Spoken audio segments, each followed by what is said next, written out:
예, 이제 다시 예, 그 제가 저번에 그때 발표한 이후로 한두 달 동안 학교 그 그, 그 HPC라고 이제 하이 퍼포먼스 컴퓨터로 계산한 것들 그리고 좀 지금 하고 있는 것들 해가지고 좀 자료를 준비했습니다. 뭐 제목은 이제 CFD로 이제 선박에 대해서 어떤 조종 운동을 해석하는 그런 거입니다. 저는 오늘 그 석사생들이 좀 올 줄 알고 사실 그냥 이거 첫 장을 준비했었는데 좀 간략하게 설명을 해드리면 이때까지 조선공학 분야에 있어서 이제 조선공학자들이 이제 유체 쪽으로는 뭐 선박의 저항을 즉 이렇게 실험을 하거나 또는 뭐 프로펠러 이런 건 러더 달지 않고 그냥 선체만으로 이제 선박의 이런 운동이 어떻게 될까? 예를 들면 롤링을 어떻게 하고 피칭을 어떻게 하고 또는 히빙을 어떻게 하고 그런 거를 관측하는 것 또는 이제 프로펠러에 관해서 이 프로펠러가 이렇게 RPM이 뭐로 돌면 속도가 이만큼 나오더라 그런 장점에 관한 연구들 그리고 제가 석사 때 했었던 그런 이런 조종에 특화된 방정식을 사용해서 조종만을 평가하는 연구들 대신에 이 조종을 할 때는 제가 어떻게 롤링을 하고 피칭을 하고 이런 건 또 알 수가 없는 이런 거를 했었었는데 이런 것들을 하는 목적이 각각 보면 저항을 특정할 때는 뭐 저항에 따라서 엔진 마력이라든지 아니면 스피드 감소 또 연료 뭐 소모가 어떻게 될지 또 시키핑 이런 선박 선체 운동 관련해서는 좀 선박의 안정과 관련되고 머뉴버링도 이제 선박의 안정과 관련되고 이런 것들을 조금 통합을 할 수 있는 제가 좀 현재 방안은 CFD로 이제 좀 CFD로 이렇게 이런 용어를 쓰더라고요. 다이렉트 CFD 시뮬레이션이라고. 직접 CFD로 이렇게 시뮬레이션을 그 용어를 저희 학교에 보면 그 한국대학교에 보면 그 시뮬레이션 센터에서 선박을 조종 운동하는 것처럼 실시간으로 좀 리얼 타임으로 좀 조종하는 것처럼 이런 CFD 환경에서 좀 더 정확하게 그런 걸 할 수 있지 않을까 해서 이렇게 좀 하고 있습니다. 지금 제가 이제 준비하고 있는 그 논문의 방법론이 어떻게 되냐면 간단하게 음, 오버셋 메소드라고 해가지고 이런 선체라든지 러더가 움직일 수 있는 격자를 생성하는 것 그리고 프로펠러 효과를 내기 위해서 이런 프로펠러 관련 모델을 적용하는 것 그리고 또 움직이기 위해서 러더를 적용하는 것 이 세 가지가 가장 기본이 됩니다. 이 세 가지를 갖춘 후에 이제 실제 프로펠러만을 작동시켜서 예를 들면 제가 이 배를 14노트에서 조종을 하고 싶다. 그러면 14노트까지 해석을 뭐 러더도 안 쓰고 그냥 직진으로 해석을 한번 하는 거죠. 그럼 이렇게 한 며칠 동안 프로펠러가 돌다 보면 속도가 0에서 점차적으로 가속을 하게 되어 가지고 이게 뭐 5나트가 되고 10나트가 되고 이제 적정하게 추진력과 저항이 같아지는 시점에서 이제 총 합력이 0이 되니까 이제 스피드가 유지되는 저희가 저항점이라고 하는 곳에서 이제 그 스피드가 유지가 되게 됩니다. 그렇게 될 경우에 제가 초기에 두었던 환경이 이제 평수해 그 카모터 그러니까 정원인 상태라면 이제 카모터에 대한 조종 성능을 평가할 수 있을 거고 조금 더 챌린징하긴 하지만 이제 웨이브를 적용해서 이 상태를 만들면 이제 웨이브 하에서의 그런 조종 성능을 평가할 수 있는 그런 상황이 됩니다. 그래서 이 상황에서 저항점을 만들고 난 뒤에 이제 뭔가 코딩이나 이런 걸 해서 지금 이 속도에 도달한 선박은 탈을 어떻게 써서 뭐 스타보드로 터닝 서클을 그려봐야지 아니면 하드 포트를 써서 터닝 서클을 그려봐야지 아니면 조금 더 복잡하게 지그재그 테스트를 해봐야지 이런 것들을 해가지고 이제 최종적으로 이제 저희가 뭐 다이렉트 CFD 시뮬레이션이라고 하는 이 CFD 모델을 조금 형성하고자 합니다.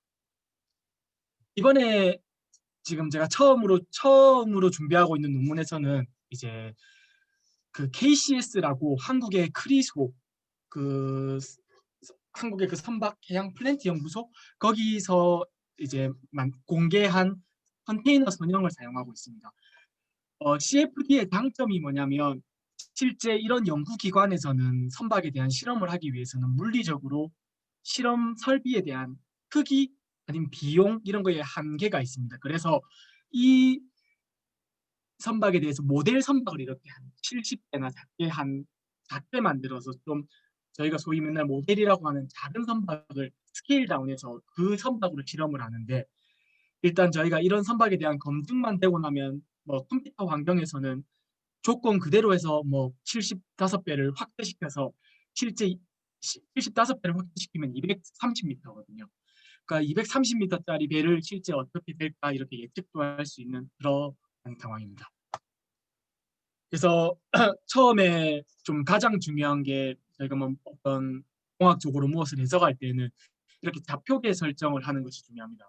저도 처음에는 이 부분을 신경을 안 썼다가 제가 러더를 스타보드로 돌린다고 돌려보니까 Z축이 좀 제가 생각했던 방향과 달라서 포트 쪽으로 돌고 그래서 초기 세팅 상태에서 러더 쪽에도 좌표계를 하나 설정하고 프로펠러 쪽에서도 좌표계를 설정하고 선박도 좌표계를 이렇게 설정하고 그리고 이거를 총괄하는 지구 고정 좌표계를 설정을 하고 이렇게 해서 각각 제가 러더를 어떻게 오더를 내릴 것인지 아니면 프로펠러 회전이 우회전으로 어떻게 오더를 내릴 것인지 아니면 선박이 뭐 전후진하거나 뭐 이런 육자유도 운동을 할 때 플러스 마이너스 부호가 어떤 걸 의미하는 건지 이런 것들은 전부 다 이런 좌표계가 형성이 되어야 되는 겁니다. 저희가 동력학에 보면 이런 5번식과 6번식이 있는데 그냥 간단하게 말해서 트랜슬레이션 모션과 로테이션 모션에 대한 F는 MA를 표현한 겁니다. 그래서 결국에 CFD에서는 구할 수 있는 게 뭐 속도 성분 세 가지를 제외하면 압력이라는 것을 구할 수 있습니다. 압력이라는 걸 구하고 이 압력을 이 선박 전체에 대해 면적에 대해 적분을 하게 되면 힘이란 게 나옵니다.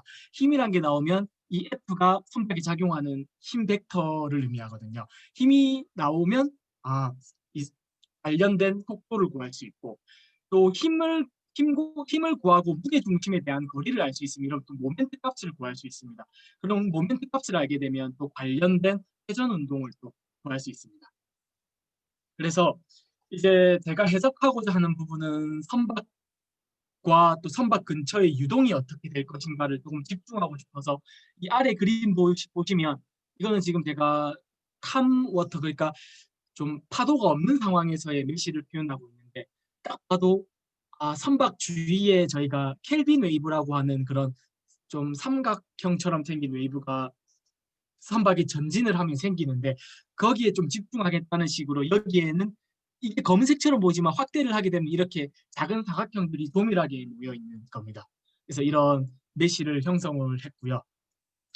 조금 상세하게 보면 러더 부분 돌아가는 게 중요하고 프로펠러 부분이 중요하기 때문에 조금 더 해석을 세밀하게 하고자 좀 더 격자를 동일하게 짰습니다. 이게 참 문제가 되는 게 동일하게 짜면 짤수록 좋을 수도 있지만 조밀하게 짜면 해석 시간이 그게 10일이 늘어날 수도 있고 20일이 늘어날 수도 있고 한 달이 늘어날 수도 있어가지고 이거를 참 타협점을 찾는 게 좀 가장 좀 어려운 것 같습니다.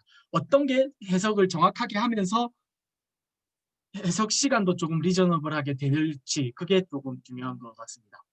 그리고 이렇게 격자를 보게 되면 뒤에는 사각형인데 여기 이 선체 근처에는 약간 조금 모양이 다른 걸 볼 수 있는데 저희가 유태역학에서 경계층이라고 하는 어, 바운더리 레이어라고 하는 이 경계층을 조금 더 잘 표현하기 위해서 이런 격자를 프리즘 레이어라고 하는 기술 방법을 도입해서 이런 걸 사용을 합니다. 왜냐하면 유태라는 거는 점성이 있기 때문에 이 점성이 조금 지배적으로 작용하는 부분이 이 정도가 되거든요. 이 점성이 지배적으로 작용하는 부분은 조금 더 이런 메시보다는 이렇게 조금 더 조밀하게 짜가지고 선박을 좀 최대한 좀 정확하게 해석을 하겠다라는 그런 겁니다. 그리고 CFD에서 가장 중요한 게 이 바운더리 컨디션 이거 한국말로지 그 저희가 초기값과 경계값, 미지수가 많은 연립 방정식을 풀기 위해서는 그 미지수 방정식의 개수만큼 어떤 특정 조건들이 주어져야 합니다. 그래서 이걸 직접적으로 다 설명해드리긴 어렵지만 이런 조건들을 넣게 되면, 예를 들면 컴퓨터가 계산을 할 때 이 사각형에서 여기서 나의 속도는 얼마고 나의 압력은 얼마다. 그 다음 텀으로 넘어가서 이 사각형에서는 나의 속도는 얼마고 압력이 얼마다. 점점 컴퓨터가 계산을 하면서 이 선박 부분에 가서 이 선박에서의 속도와 뭐 압력은 얼마다. 계속 이렇게 컴퓨터가 반복 계산을, 이런 바운더리 컨디션을 주게 됨으로써 이제 조건이 충족되는 그런 거입니다. 그래서 결국에는 제가 관심 있는 분야는 결국에 선박이 받는 힘 모멘트, 그리고 그로써 산출되는 이 선박의 육자유도 운동. 근데 선박의 육자유도라기보다는 이제 모든 강체라는 저희가 리지드 바질이라고 하는데, 이런 강체는 세 개의 축이 있고 이 세 개의 축을 기준으로 세 개의 축에 대한 전후진 운동, 그리고 세 개의 축에 대한 회전 운동에서 저희가 다 배를 탔었으니까 이런 말들을 다 잘 아실 거라고 생각합니다. 이런 6가지 모션에 대해서 좀 관심을 가지고 이 실험각과 어떻게 일치하는지 이런 것들을 관심을 가지고 있습니다. 그래서 첫 번째로 제가 예를 들면 저희가 진짜 하나도 바람이 없는 고요한 바다에서 지금 230m짜리 배를 75배, 75배 스케일 다운해서 이 3.05m짜리 배를 제가 여기에 평온한 바다에 띄워놨습니다. 그래서 한 5일 정도 제가 주어진 조건들을 가지고 계산을 하니까 그럼 처음부터 프로펠러가 돌 겁니다. 프로펠러가 돌아서 한 5일 정도 지나니까 제가 타겟 스피드를 14.5나트로 했거든요. 풀 230m짜리 배 기준으로 14.5나트. 저희가 스케일 다운을 할 때 이런 속도 성분 이런 것들도 스케일 다운이 되기 때문에 230m짜리 배한테 14.5나트는 이 3m짜리 배한테는 0.86m/s가 자기 속력이 됩니다. 어쨌든 그 속도에 도달해서 이런 파도를 형성한 거를 제가 확인을 하고 이제 제가 이제 오더를 주는 거죠. 그러면 하드 스타보드를 하자. 이 시점에서 하드 스타보드를 한 시점입니다. 이제 뒤에서 러더를 제가 확인하니까 얘가 하드 스타보드를 잘 돌았고, 그리고 하드 스타보드를 하면서 얘가 지금 이렇게 평온이었던, 이렇게 직진만 하던 배가 이렇게 지금 계산 영역 전체 이 사각형을 저희가 계산 영역이라고 하거든요. 이 계산 영역이 이렇게 실제 배가 돌고 있는 걸 봅니다. 이렇게 해서 산출된 게 제가 이 빨간 색깔이 EXP라고 하는 게 그냥 제가 뭐 실험값, 이게 히로시마 대학에서 실제 저 3.05짜리 배를 가지고 자기 수조에서 실험을 한 값이고요. 이 파란 색깔 값이 제가 CFD로 이렇게 한 15일 정도 계산한 결과입니다. 이게 X, 제가 X, Y축을 표시를 안 했는데 여기는 X 좌표, Y 좌표입니다. 그러니까 저희 배로 치면 GPS 포지션, 그러니까 진짜 배가 한 바퀴 돌았을 때 배가 얼마나 실험각과 일치하는지. 그래서 제가 이렇게 한 바퀴 돌아서 이렇게 비교를 해보니까 제가 보기에는 아주 조금 리저너블한 것 같습니다. 조금 이 정도면 잘 맞는 것 같고요. 이제 그걸 했고, 직진 스피드, 저희가 보통 하드 스타보드를 하게 되면 스피드가 절반 이상 떨어지거든요. 그 절반 이상 떨어져서 스테디하게 되는데 너무 지금 데이터 값이 많아서 이 빨간 약간 주황 색깔로 표시되는 게 히로시마 실험값 스피드 감소율, 직진 스피드 감소율, 그리고 파란 색깔이 제 CFD 모델의 직진 스피드 감소율입니다. 그래서 이것도 뭐 조금 이런, 뭐라고 해야 되지, 이런 동요를 플럭추에이션을 잘 묘사를 하지는 못했지만 그래도 이 평균값은 아주 잘 일치된 것 같습니다. 그리고 이제 B, 횡방향 속도, 앞에서 본 게 직진 방향 속도라고 하면 B는 횡방향 속도의 이런 트렌드도 어느 정도 좀 잘 일치하는 것 같습니다. 그리고 제일 중요한 UV랑 R, 그러니까 요잉 벨로시티 세 가지만 들고 왔는데, 이거는 그래도 한 0.5도 정도 속도가, 회전 각속도가 저희 ROT라고 하죠. 그런 회전 각속도가 이 정도 차이 나는데 그래도 트렌드를 조금 잘 따라가고 있지 않나 싶습니다. 근데 카모터가 지금 제 주요 연구 대상은 아니고, 카모터와 웨이브 한 케이스를 검증을 함으로써 이렇게 다양한 웨이브, 이렇게 빔, 선박 진행 방향과 직각으로 오는 웨이브, 그리고 저희가 헤드 쿼터 웨이브라고 하는데 이런 사선 방향으로 오는 웨이브를 앞에 한 케이스를 검증함으로써 조금 하려고 하고 있습니다. 지금 나머지는 지금 제가 또 계속 실험을 하고 있고, 이 헤드 웨이브 정면에서 오고 있는 파도에 대해서는 이제 자항을 하니까 또 이렇게 아까와는 다른, 카모터와는 다른 파도가 형성되는 걸 볼 수 있습니다. 이 빨간 색깔이 저희가 파고점, 그러니까 파도에서 가장 높이가 높은 점이고, 하늘 색깔이 제 파적, 저희가 지금 이거 파도라고 생각하시면 됩니다. 그리고 그 파도 위에 이 배가 올려져 있고, 좀 더 카모토와는 다르게 조금 더 격렬하게 운동을 하지 않을까 싶습니다. 제가 헤드 웨이브만 검증을 했는데, 이건 제가 생각보다 만족하지 못하는 값인 것 같습니다. 좀 처음에는 잘 트렌드를 가다가 마지막에 좀 잘 안 맞아서, 원인을 조금 생각해 보니까 제가 무게중심 높이 값이 조금 상당히 2배 이상 차이가 나가지고 지금 그거를 수정을 해서 다시 돌리고 있습니다. 그래서 이거는 좀 이렇고요.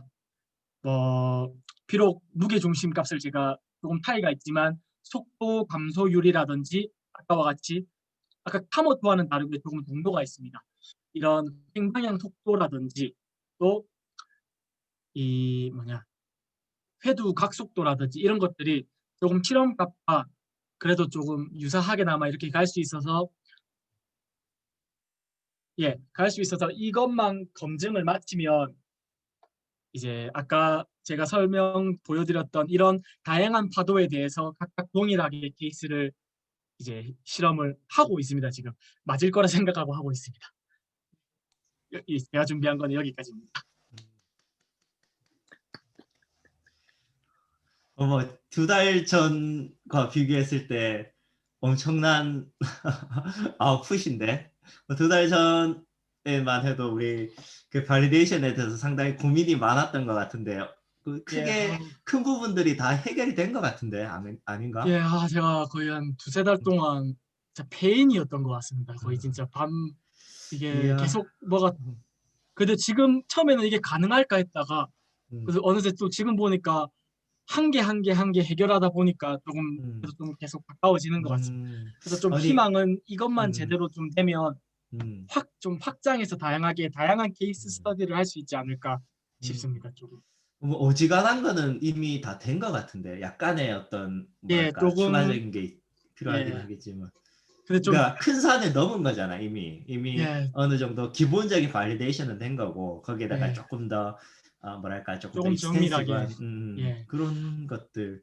근데 이게 계산을 하게 되면 한 15일, 한 케이스당 15일이 걸리거든요.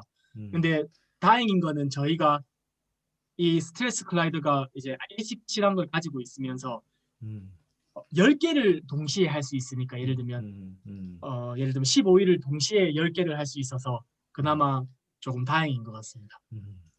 그러게. 혹시 그러면 질문 있으시면 질문 좀 받을까요? 너무 어렵지 주제가 갑자기. 너무 달라가지고. 그러니까 우리 쪽 분야가 아니가지고, 그래서 좀 잘 모르는 입장에서 그냥 좀 이게 약간 너무 기초적인 질문일 수도 있는데, 아까 그 스케일 낮추면서 보정한 예르면 14.5노트가 예르면 240m 배가 그렇게 달리는 배를 만약 이렇게 스케일 다운 이제 낮추면서 이제 그런 것들은 어떻게 속도가 많이 보정이 되는가요? 아까 전에 근데 단위를 아까 그 세크로 얘기를 해줘가지고 크게 어떻게 막 변화가 됐는지 좀 안 와닿긴 했는데, 그게 뭐냐면 저희가 이게 물리 법칙에서 예를 들면 100m, 200m짜리 배가 있는데 이 200m짜리 배가 예를 들면 3m가 됐다. 3m가 했는데 형상이 지오메트리는 이렇게 동일하게 3m가 됐을 경우에는 저희가 관련된 속도라든지 힘이라든지 이런 것들이 같이 값이 작아져야 되는 게 정상입니다. 예를 들면 100m짜리 배가 받는 저항과 3m짜리 배가 받는 저항은 크기가 당연히 작아질 건데 이제 이 학자들이 그러면 얼만큼이나 작아질까 이렇게 해서 저희가 그 유명한 그 저희가 프루드상 그 계수라고 프루이드 그런데 그 법 공식이 있습니다. 약간 공식이 있어가지고 예를 들면 속도는 예를 들면 루트 75배만큼 작아져야 됩니다. 루트 75배만큼 오늘. 그러면 그게 일반적으로 선형이나 이런 거에 상관없이 일반화되어 있는 약간 그런 방법으로 예, 이야기를 하는 거예요. 이거는 왜냐면 이 CFD라는 거 자체가 배를 위한 게 아니라 지금 이 CFD에서도 제가 설정한 이 모델 배로 인식하는 게 아니라 그냥 뭐라고 해야 되지? 그냥 형상으로 인식을 하고 계산을 하는 거기 때문에 이거는 그냥 만연하게 지구에 있는 유체에 적용되는 법칙이라고 생각하시면 될 것 같습니다. 왜냐면 실험을 할 때 저희 조선공학 책을 보면 그 학자가 저 200m짜리 배가 저속도로 달렸는데 뒤에 파도가 생성되는 걸 봤어요. 파도 모양과 각도 이런 것들을 봤는데 예를 들면 이거를 스케일 다운 해가지고 3m짜리 배가 어떤 속도로 가야 저렇게 동일하게 파도를 형성할까? 뭐 이런 것들을 고민을 한 뒤에 하니까 나름 이렇게 크기에 대한 변환에 대한 이미 공식들이 조금 이렇게 다 약속화되어 있고 그게 약속화되어 있습니다. 근데 그 형께서 말씀하신 대로 이게 100% 동일하다라고는 절대 할 수가 없어요. 그래서 논문들이 과연 스케일 이펙트라 해가지고 스케일이 변했을 때 그럼 차이는 얼마나 날까라는 논문들도 많이 나오고 있습니다. 근데 그 차이는 어쩔 수 없는 거예요. 왜냐하면 큰 배랑 작은 배랑 이 아까 제가 제일 중요하다고 하는 점 경계층 두께가 너무 다르기 때문에 난류의 흐름이 다릅니다. 그래서 그건 어쩔 수 없이 다르지만 그래도 엄청난 차이를 두지는 않는다. 그래서 지금 CFD에서도 많은 사람들이 하고 있는 게 그래서 작은 스케일로 내가 검증을 하고 스케일 이펙트를 없애기 위해서 내가 CFD도 가면 실선으로 크기로 실험을 하겠다. 약간 이런 식으로 하고 있습니다. 그래서 저도 언젠가는 예를 들면 이게 끝나고 나면 이걸 진짜 230m짜리 배로 해가지고 어떻게 차이가 또 나는지도 할 수가 있는 거고요. 약간 스케일 다운의 그런 단점도 있는 것 같습니다.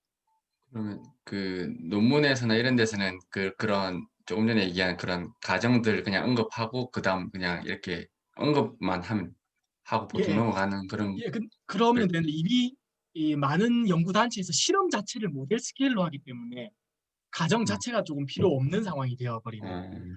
왜냐하면 자기들이 230m짜리 배를 가지고 실험을 할 수가 없으니까 자기들이 이미 모델 선박을 만든 걸 저희가 또 따라하는 케이스가 되는 거죠. 이미 쟤들도 3m짜리 배를 가지고 실험을 하거든요. 230m짜리 배의 성능을 구하기 위해서. 왜냐하면 돈이 없기 때문에 좀 뭔가 현실적으로 어려움이 많기 때문에 약간 그렇습니다. 그러면 대전이가 그 예를 들면 비교하는 게 대부분 실제 실험치라는 것도 실제 작은 선박과의 어떤 비교라고 이해를 하면 되는 거예요. 지금 비교하는 거는 동일하게 3m짜리 배의 값으로 비교한 겁니다.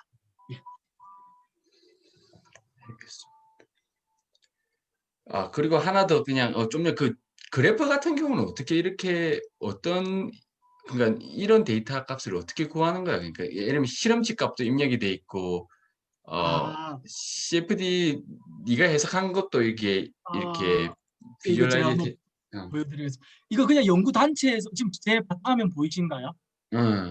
연구 단체에서 공개한 자료가 예를 들면 3m짜리 배를 아까 파도에서 했었을 때 시간에 따라 이렇게 다 공개를 했습니다. 엑셀로 자기들이 공개를 해서 예를 들면 제가 하나를 보여드리겠습니다. 제가 지금 돌리고 있는 거를 이렇게 공개된 자료랑 그 아까 제가 보여준 게 그 엑셀로 그냥 그래프를 다 나타낸 거. 이건 엑셀로 한 거랑 그냥 제가 CFD로 해서도 엑셀로 추출이 가능하거든요. 예를 들면 그래서 서로 그냥 엑셀로 비교한 겁니다. 오케이. 아, 이런 데이터들이 다 있는구나. 예. 알겠습니다. 다른 질문 있으신가요? 그거야 그 음. 예정에 제가 그냥 저도 뭐 잘 모르니까 궁금해서 질문 드리는 건데 그 형이 말한 경계층에서 메시가 사각형에서 삼각형으로 바뀌고 이러지 않습니까? 경계층에서 메시가 모든 메시는 지금 사용한 건 사각형 정육면체를 사용했어. 아 그럼 삼각형은 아예 없는 건가요? 방금 그런 것들이 있긴 한데 나는 사용을 안 했고 아까 삼각형만 이 삼각형을 말하는 건가? 아니 그 다음 그림.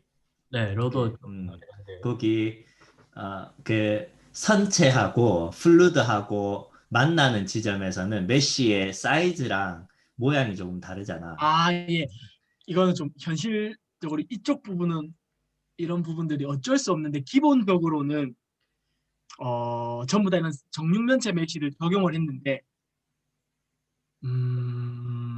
이것 약간 이것도 삼각형이라기보다는 육면체긴 육면체입니다. 근데 약간 모양이 좀 틀어져서 그렇지.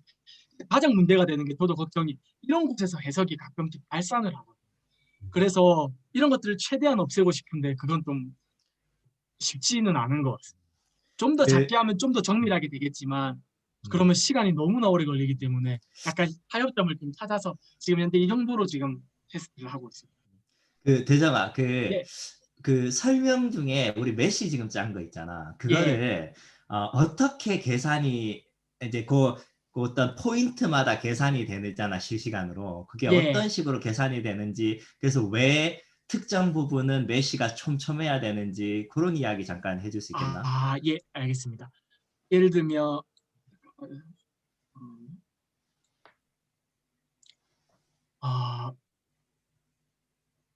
모니터가 화면이 하나다 보니까 지금 너무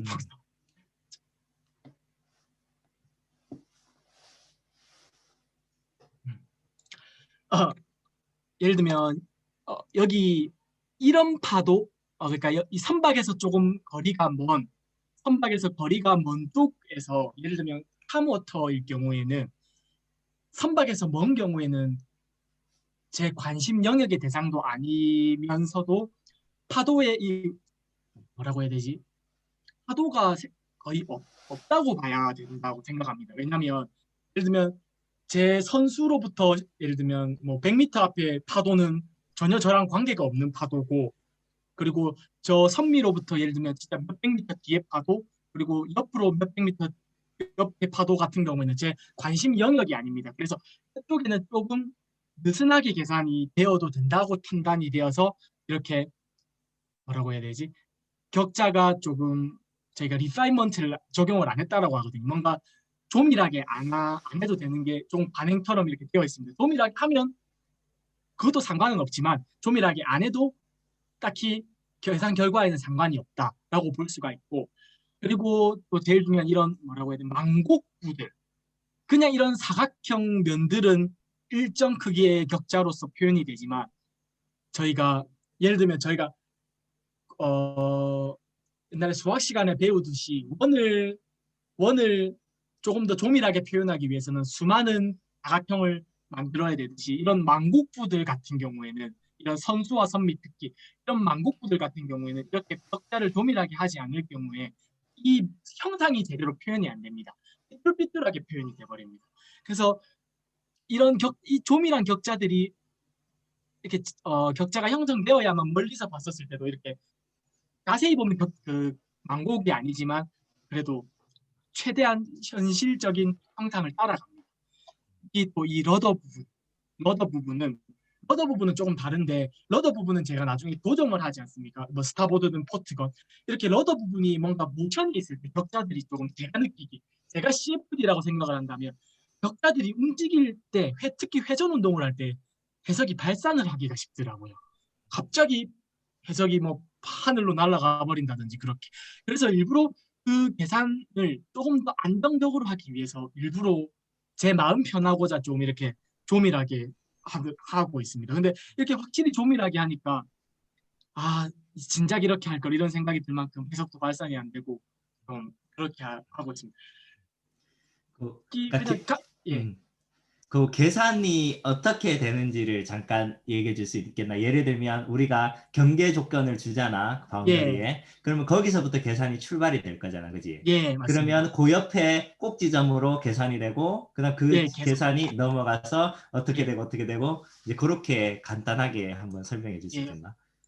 잠깐, 예를 들면, CFD를 돌렸을 때 어디 부분이 계산이 시작이 되고, 그다음 예. 넥스트 스텝으로 어디로 넘어가고 그래서 그게 한 번이 되면 그다음 다시 그 계산값이 이터레이션이 돼서 또 어떻게 그 뭐지 계산이 되는지 뭐 이런 것들. 예, 알겠습니다. 이 제가 그 식을 준비.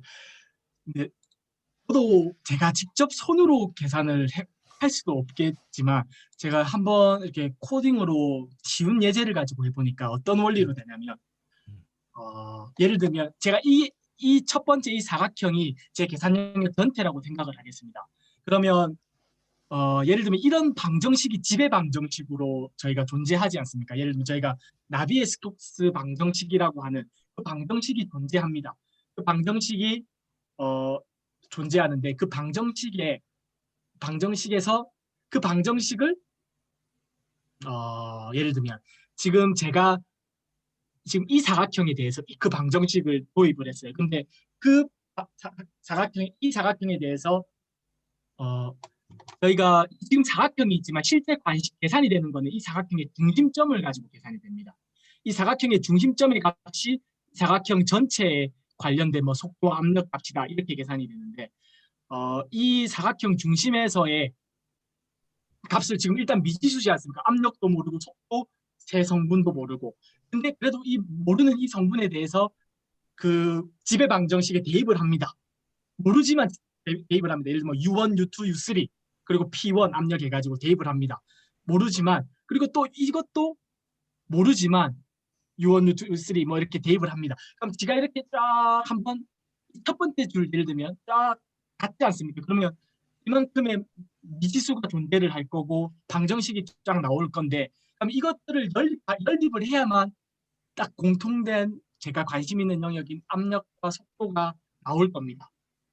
계산을 해야만. 근데 이런 각각의 점들을 지나가게 되면서 여러 방정식들이 이렇게 형성이 되었을 거고 그 여러 방정식들 안에 미지수가 많을 겁니다. 그리고 이 미지수를 풀어야만 결국에는 제가 해인 속도와 압력이 나오는데 그 미지수를 해결해 줄 수 있는 이 방정식을 풀어줄 수 있는 조건들이 이 경계층의 값들이 된 거죠. 그러니까 이게 참 설명하기 어려운 것 같습니다. 이 경계층의 값들을 알아야만 쫙 다 계산이 되는 겁니다. 맞아. 예. 그리고 한 가지 첨언을 하자면 메쉬 사이즈가 작으면 작을수록 우리 뭐까 에러율이 떨어지겠지. 그러니까 네, 예를 들어 맞습니다. 큰 메쉬 같은 경우는 아까 말한 그 메쉬 한 개가 전체를 대표하잖아. 그 에리아를. 네, 근데 만약에 선체 옆에 있을 경우에는 아주 작은 디스턴스만 해도 프레셔나 뭐 속도가 다 달라진단 말이야. 예. 그러니까 아주 쪼개서 우리가 계산을 다 해내야 되는 거지. 이제 그래서 이렇게 메쉬가 작아지는 거지.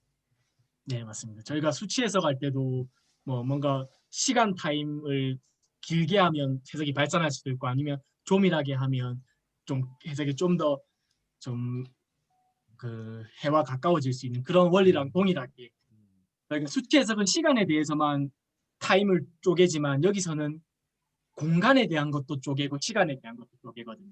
그래서 약간 조금 더 시공간에 대해서 쪼갠다? 약간 이런 표현이 맞을지 않을까 싶습니다. 나 질문 하나만 할게. 실제로 시험값하고 CFD 값이 오차가 뭐 어느 정도 범위 내에 형성이 되면 뭐 발리데이션은 됐다고 보지만 혹시 여기서 더 보상을 해주나? 완전히 일치를 시키기 위해서 뭔가 뭐 팩터를 곱한다든가 뭐 그런 그런 기능은 없는 것 같습니다. 그리고 또 웃긴 게 그게 또 완전히 100% 동의를 하면 오히려 더 이상한 게 그런 것 그렇긴 같아요. 하지. 그래서 어떤 분들은 10% 이내만 돼도 잘 맞다라고 하고 제 지도 교수도 제가 저번에 5% 정도 뭔가 차이가 난다고 불만족함을 표현을 하니까 아니라고 5%도 엄청난 거다 이렇게 표현하시는 분들도 있고 약간 그런 것 같습니다. 이거는 뭐 몇 프로 이내가 들어와야 된다 이거는 또 없는 것 같긴 하지만 10% 정도를 좀 마지노선으로 갖고 있지 않나 싶기도 합니다. 왜냐하면 실제로 그 실험 자체가 아이디얼하지 않을 가능성도 되게 많기 때문에 그래서 실험 그러니까 대정이가 말한 것처럼 실험값과 CFD가 동일하다는 거는 뭔가 좀 이상한 부분이 분명히 있거든. 둘 다 완벽하지 않은 어떤 툴을 가지고 두 개가 매칭이 되는 게 조금 약간 그 뭐라 그러지? 그 조작이 간 느낌이 조금 더 있을 맞습니다. 수가 있는 거지, 그지? 예, 맞습니다. 오히려 그래서 조금 더 차이가 있는 게 자연스러운 부분들이 분명히 예. 있는 것 같아.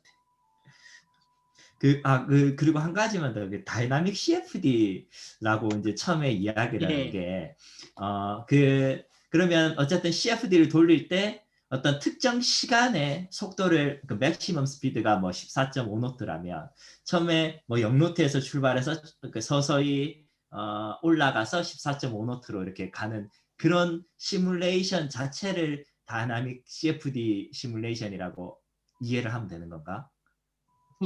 이게 이 용어가 그 뭐지?